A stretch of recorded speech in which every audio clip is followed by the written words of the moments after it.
Tagar Institut, Jurnalisme dan Riset.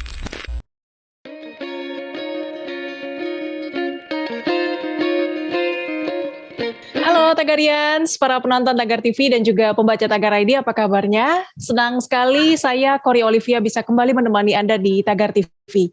Hari ini kita mau bahas tentang bagaimana seandainya Presiden Indonesia setelah Jokowi adalah Anies Baswedan atau Prabowo Subianto. Sebelumnya, pengamat politik dari Universitas Al-Azhar Indonesia, Ujang Komarudin, dalam wawancara bersama Tagar TV mengatakan instingnya Presiden Indonesia setelah Jokowi adalah Gubernur DKI Jakarta Anies Baswedan atau Menteri Pertahanan Prabowo Subianto. Kita tahu dua nama ini memang cukup sering disebut-sebut sebagai kandidat capres dalam survei-survei Bursa Capres 2024. Seperti lembaga survei Puspol Indonesia yang menyebutkan Prabowo Subianto masih menjadi tokoh teratas untuk dicalonkan sebagai kandidat calon presiden di pemilu 2024. Dalam survei itu ada juga nama Anies Baswedan di posisi 2 dan Gubernur Jawa Tengah Ganjar Pranowo di posisi 3. Kira-kira siapa yang paling cocok menjadi pengganti Jokowi di 2024? Untuk membahasnya, saat ini saya sudah bersama dengan politisi Partai Nasdem, Irma Suryani Caniago. Halo Bu Irma, apa kabar Bu? Alhamdulillah baik Kori. Assalamualaikum warahmatullahi wabarakatuh. Selamat siang Tagarian. Waalaikumsalam, selamat siang. Bu, kira-kira gimana menurut Bu Irma kalau Indonesia dipimpin Anies Baswedan, Bu? Jadi begini, memang sih dalam survei beliau ditempatkan di posisi kedua setelah Pak Prabowo Subianto. Tetapi saya pribadi melihat Indonesia ini masih memiliki konflik horizontal terkait masalah isu SARA dan lain sebagainya. Sementara pengalaman di Pilkada DKI membuat saya saya trauma dengan situasi seperti itu karena itu memecah belah persatuan dan kesatuan bangsa. Jadi kalau Anies ingin menjadi Presiden Indonesia, maka PR pertama dan rapot pertama yang harus dibiruin dari merah itu adalah bagaimana beliau bisa meyakinkan publik bahwa Bhinneka Tunggal Ika itu memang harus dijaga agar NKRI ini tidak terpecah belah. Ya, apa kelebihan dan kekurangan Anies Baswedan menurut Bu Irma? Saya kalau melihat kelebihan beliau sampai hari ini, saya belum melihat ada kelebihan apapun dari seorang Anies Baswedan selain memang dari kontestasi Pilkada DKI itu ada dua kubu SARA yang memang melekat pada diri beliau Jadi bisa saya sampaikan secara vulgar, ini ada cebong dan kampret juga Istilahnya ada orang yang bicara soal agama dan ada yang nasionalisnya Nah, ini yang menurut saya harus dihilangkan image seperti ini harus dihilangkan oleh Anies sehingga potret atau image yang melekat pada diri beliau sebagai orang yang mendukung orang-orang yang intoleran itu bisa diminimize dan kemudian dia bisa jadi ikonnya Indonesia dan bisa jadi presiden Indonesia karena Indonesia ini kan pluralismenya memang pluralisme dan NKRI ini terdiri dari banyak pulau, banyak suku, banyak agama. Jadi nggak bisa hanya berpegang pada satu agama saja dengan sikap-sikap yang sangat SARA itu. Jadi menurut saya susah juga nantinya ke depan. Baik, kalau kita sekarang beralih ke Pak Prabowo, bagaimana kalau Indonesia dipimpin Prabowo Subianto menurut Bu Irma? Nah, saya lebih kalau saya pribadi lebih cenderung memilih Pak Prabowo Kenapa saya lebih cenderung memilih Pak Prabowo? Karena saya tahu persis bagaimana sikap keindonesiaan Pak Prabowo. Meskipun Pak Prabowo usianya sudah sangat lanjut menurut saya tadinya saya berpikir bahwa Pak Prabowo sudah harus ditempatkan sebagai kingmaker saja, tidak perlu lagi menjadi presiden. Tapi karena pertanyaannya, apakah Pak Prabowo bisa menjadi presiden Republik Indonesia dibandingkan misalnya dengan Anies, kalau saya pribadi lebih memilih ke Pak Prabowo-nya. Ya, kenapa saya memilih Pak Prabowo lebih punya kans untuk bisa memimpin Indonesia ke depan, karena konflik yang saya sampaikan tadi itu kalau Pak Prabowo sebenarnya sudah clear.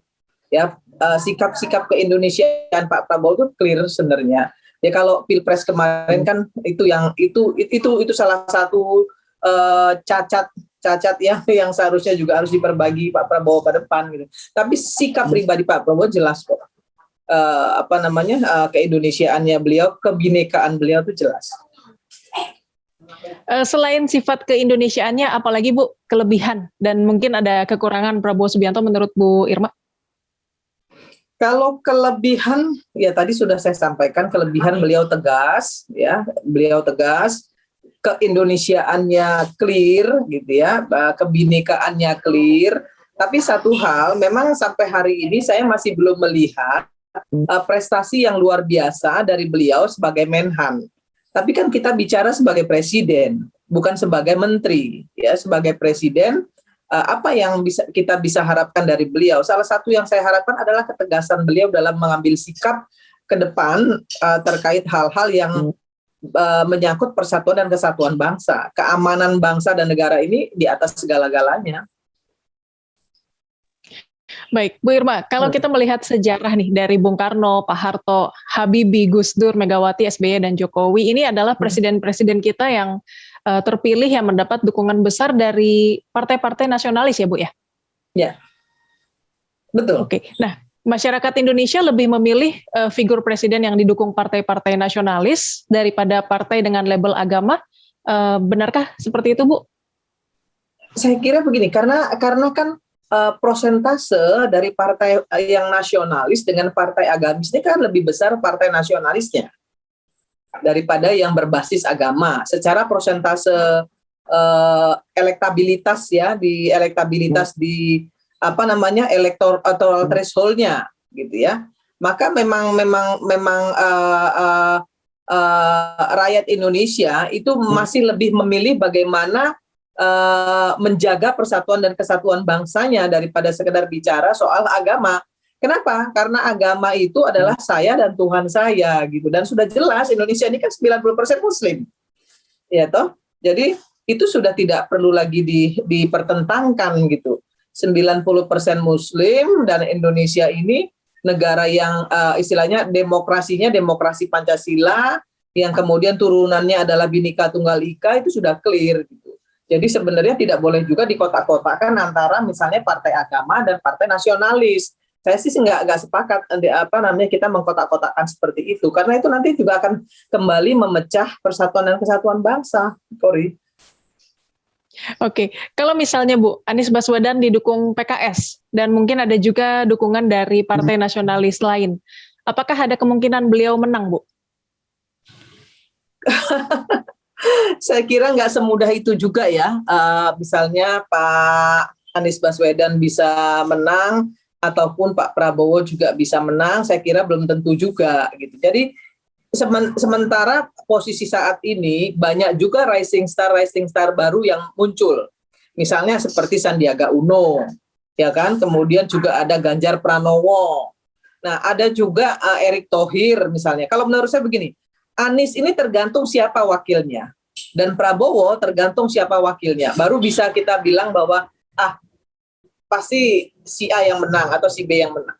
Kalau misalnya Anies berpasangan misalnya dengan Erick Thohir gitu, atau Anies berpasangan dengan Sandi, kemungkinan menangnya besar. Nah, begitu juga dengan Prabowo. Kalau Pak Prabowo berpasangan dengan Puan atau Pak Prabowo berpasangan dengan Erick Thohir gitu, saya kira Pak Prabowo juga punya kans besar untuk menang. Tergantung siapa yang akan mewakili, yang mendampingi mereka. Jadi nggak bisa hanya dilihat Prabowo-nya saja atau Aniesnya saja, tergantung nanti siapa yang mendampingi mereka.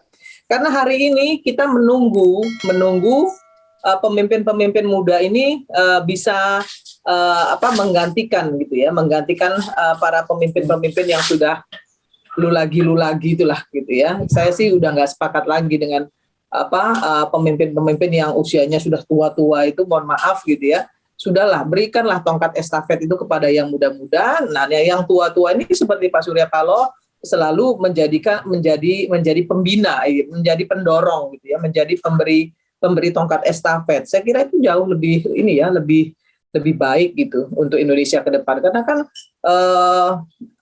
era digitalisasi ini juga kan dengan pola-pola pikir yang out of the box ini kan dibutuhkan gitu. Nggak lagi dengan pola-pola pikir feodal seperti zaman-zaman dulu gitu. Nah, ini kan juga nggak bisa dibeli juga nih gitu ya. Pola pikir seseorang tuh nggak bisa juga dibeli gitu. Ya, gimana kalau Prabowo dan Anies disatukan, Bu, sebagai capres dan cawapres? Atau mungkin dibalik, Anies capres dan Prabowo cawapres? Apakah ini mampu mengalahkan pasangan calon lain yang didukung PDIP? Pak Prabowo nggak mungkin mau jadi wakilnya Anies. Secara marwah pasti Anies yang menjadi wakilnya Pak Prabowo. Marwahnya nggak cocok. Kalau misalnya Anies presiden, Pak Prabowo wakil, marwahnya nggak cocok. Gitu ya. Marwahnya atau karismanya masih lebih tinggi Pak Prabowo daripada Anies. Jadi lucu aja, kasihan sekali Pak Prabowo kalau harus jadi wakilnya Anies. Nah, yang benar itu adalah Prabowo presiden, Anies wakil. Saya kira itu mungkin akan lebih tepat, gitu. akan lebih bisa dilihat orang sebagai satu terobosan baru dan bisa menang juga.